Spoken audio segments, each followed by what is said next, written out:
So it really took me a moment to understand misstatements of inventory. Like that's like a really major part about the inventory section. Well, first off, you guys have to understand the cost of goods sold equation, which is beginning inventory plus purchases minus ending inventory equals cost of goods sold. So like, once you guys know that equation, what happens is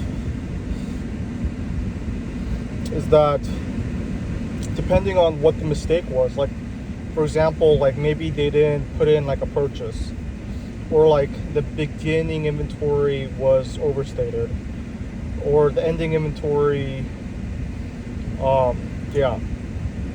like whatever the mistake was, there's like several ways it can affect several things. Like for example, the cost of goods sold, like that one's pretty obvious.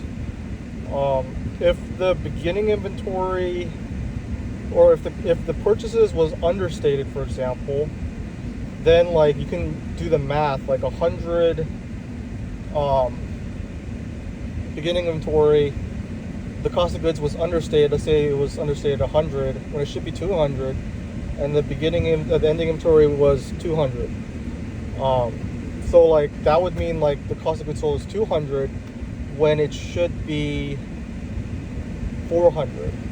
So like that means the cost of goods sold has been understated. So like that's really what these things are.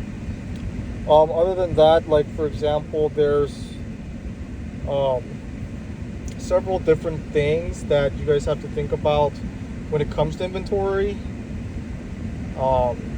Like besides just cost of goods sold, there's also current assets, current liabilities, beginning inventory or ending inventory. Like, and these things, like it's not as obvious, but like for example, like current assets, like inventory is an asset. So if beginning inventory or like if ending inventory was understated, that would mean that the current assets are also understated, because like the inventory, if the inventory is understated, then that means that all the assets have been understated as well, because the assets include all of the inventory. So like I'll make a video to go more in depth about this, and we'll do some practice problems, but like that, the misstatement of inventory is like one of the major things in regards to inventory. For whatever reason that exists. So that's pretty big. That's going to be a pretty important thing. We'll spend we'll make a few videos on that, do a few practice problems, and then we should be all set for intermediate number 1, and we should move on to intermediate number 2.